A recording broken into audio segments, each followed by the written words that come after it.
Hello investors, welcome to Finshastra. दोस्तों, आज हम बात करेंगे मार्जिन ऑफ सेफ्टी के बारे में। मार्जिन ऑफ सेफ्टी क्या है? ये इक्विटी वैल्यूएशन के अंदर बहुत ही एक इम्पोर्टेंट पार्ट है। आपको कभी भी इसको मिस नहीं करना है, कभी भी अगर आप किसी भी असेट क्लास में इन्वेस्ट कर रहे हो तो। जब भी अपन किसी भी असेट क्लास के अंदर इन्वेस्ट करते हैं दोस्तों, तो हम उसका रिस्क इवेलुएट करना नहीं भूलते हैं।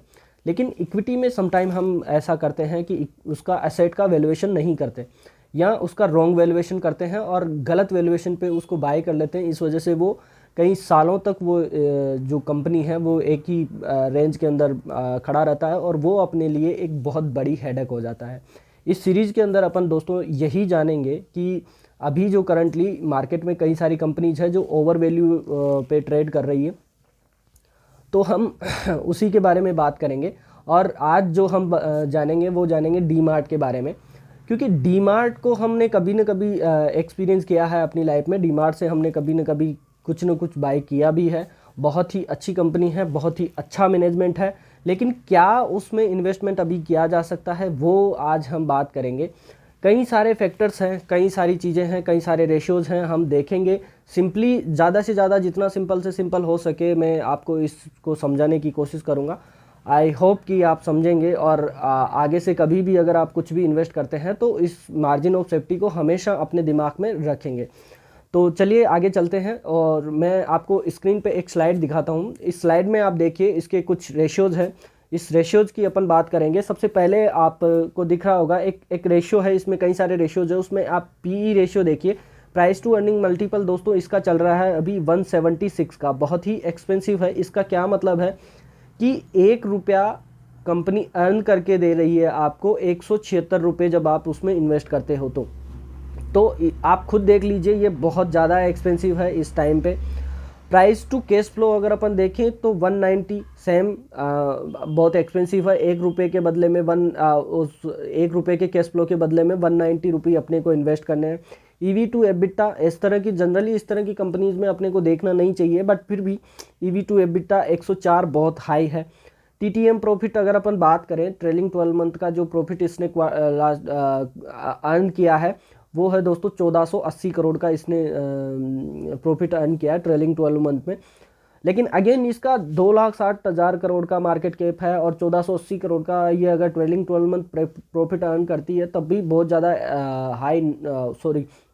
बहुत ज़्यादा प्रॉफिट नहीं है as compare to market cap, तो बहुत कम है ये मेरे हिसाब से। आरओसी अगर अपन देखें तो इसका 12.7% का है, जो अगेन बहुत कम है। पी मल्टीपल 9-10% के आसपास है, तो वो भी बहुत कम है, वो नहीं होना चाहिए। थोड़ा सा अच्छा वी होप कि हो आगे।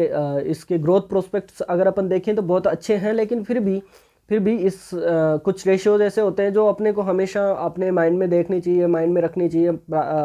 अदरवाइज क्या होता है कि अपन देखते हैं कि कंपनी अच्छी है, प्राइस गिरता भी नहीं है, लेकिन वो कई सालों तक एक प्राइस रेंज के अंदर आ जाता है। एचयूएल जैसी कंपनीज कई सालों तक एक प्राइस रेंज में रही, तो हो सकता है डीमार्ट के साथ भी ऐसा हो। मैं ये नहीं कह रहा कि ऐसा होगा ही, बट ऐसा हो सकता है, आई होप दैट। और हमेशा हमें ये चीज़ें ध्यान में रखनी चाहिए। आगे आप देखेंगे कि ऐसा क्यों हुआ है दोस्तों, कि इतना एक्सपेंसिव कैसे हो गया ये, कि इसके ग्रोथ प्रोस्पेक्ट्स बहुत अच्छे थे। और आप देखेंगे ये आगे जो स्लाइड दिख रहा है, इसमें आप देखेंगे कि इसका स्टॉक प्राइस जो पिछले 2017 में ये लिस्ट हुआ था दोस्तों, 2017 से लेकर के अब तक पाँच गुना हो गया है इसका शेयर प्राइस। और इसके कंपैरिजन में जो इसकी सेल्स बढ़ी है वो 1.5% बढ़ी है, 1.5x मतलब 149% इसकी सेल्स बढ़ी है। और इसके प्रॉफिट जो है, प्रॉफिट वो 210% बढ़े हैं। ये तीनों स्लाइड्स में आप कंपैरिजन कीजिए कि 210% जो प्रॉफिट बढ़े हैं उस पीरियड के अंदर, लेकिन इसकी जो प्राइस है दोस्तों कंपनी की, वो बढ़ गई 527%। मतलब डबल से भी ज़्यादा प्रॉफिट, डबल हुए, ट्रिपल हुए। और इसकी जो शेयर प्राइस है वो 5 से 7 गुना हो गई, 5 से 6 गुना हो गई, जो इरेशनल है। मतलब इससे क्या होता है कि कंपनी के वैल्यूएशंस बढ़ जाते हैं, पी एक्सपेंड हुआ, प्राइस बढ़ गई, और वो डी रेटिंग भी होना शुरू हो जाती है बाद में। क्योंकि अब हम इसी चीज़ के बारे में बात करेंगे दोस्तों, कि कई सारे ग्रोथ इन्वेस्टर्स ये बातें बोलते हैं कि अगर कंपनी अच्छी है तो उसकी ग्रोथ आएंगी, और पी आने वाले टाइम में नॉर्मलाइज हो जाएगा, कैश फ्लो नॉर्मलाइज हो जाएगा।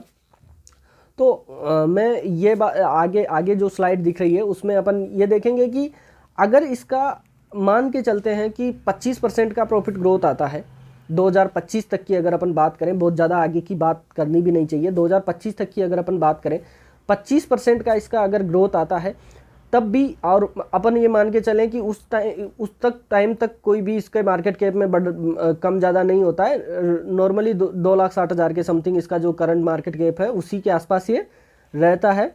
तब भी दोस्तों इसका पी आप इस स्लाइड में देखेंगे कि 96 के अराउंड आता है, जो कि अगेन बहुत ही ज़्यादा एक्सपेंसिव है। तो इस तरह की कंपनी से अपने को दूर रहना है दोस्तों। कंपनी बहुत अच्छी है, जब भी आपको अच्छे प्राइस पे मिले आप लीजिए, और अपने फाइनेंशियल एडवाइज़र से कभी भी खरीदने बेचने से पहले कंसल्ट ज़रूर कीजिए। ये मेरा कोई फाइनल एडवाइस नहीं है, फाइनेंशियल एडवाइज़र से ज़रूर कंसल्ट कीजिए। और अच्छी कंपनीज़ को जब प्राइस लो आए तब लीजिए, इस तरह से नहीं कि बहुत ज़्यादा एक्सटेंडेड प्राइस है और आप लेने जा रहे हो तो आप हाथ जला बैठोगे और हमेशा ये बोलोगे कि ये इक्विटी रिस्की है और ये और वो जो सुनी सुनाई बातें हैं दुनिया से अपन सुनते हैं वही सारी बातें।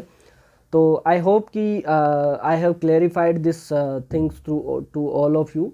Thank you for watching this video. अगर आपको अच्छा लगा तो चैनल को सब्सक्राइब कीजिए, वीडियो को लाइक कीजिए एंड शेयर कीजिए। थैंक यू सो मच दोस्तों।